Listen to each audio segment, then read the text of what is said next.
এই মরশুমের প্রথম বিয়েবাড়িতে যাওয়ার জন্য আমি তো রেডি, বাট কুনাল এখনো অফিস থেকে আসেনি, তাই ওর জন্য ওয়েট করতে করতেই রাত 10টা বেজে গেছে আমাদের বিয়েবাড়ি পৌঁছতে। যদিও বিয়েবাড়িটা বাড়ির কাছেই ছিল।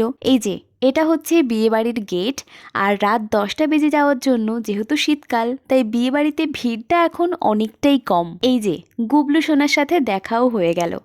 ওর নাম ঈশান। বিয়েবাড়িতে এসেই প্রথম যেটা কাজ সেটা হচ্ছে গিফট দেওয়া। জানো তো, ওর বাবার বাড়ি আর আমার বাড়ি একই জায়গাতে, তাই সেই নিয়েই একটু কথা হচ্ছিল। তারপরেই চলে এসেছিলাম স্টার্টারের দিকে। যেহেতু রাত 10টা বেজে গেছিল, তাই বেশি কিছু ট্রাই করিনি, একটুখানি ভেজ পকোড়া খাচ্ছিলাম। তারপরেই চলে এসেছিলাম ফুচকা খেতে। স্টার্টার খেয়ে একটু বসছিলাম, দেখলাম কি সুন্দর সুন্দর পোজে ওরা ফটো তুলছে। আর অ্যাজ ইউজুয়াল আমি ভাবছিলাম আমার বিয়েতে কেন এরকম হয়নি। আসলে তখন আমি এত কিছু জানতাম না। যাই হোক, এই আফসোসটা আমার সারা জীবন থেকেই যাবে। চলো খাওয়া দাওয়া করে বাড়ির পথে রওনা দিই।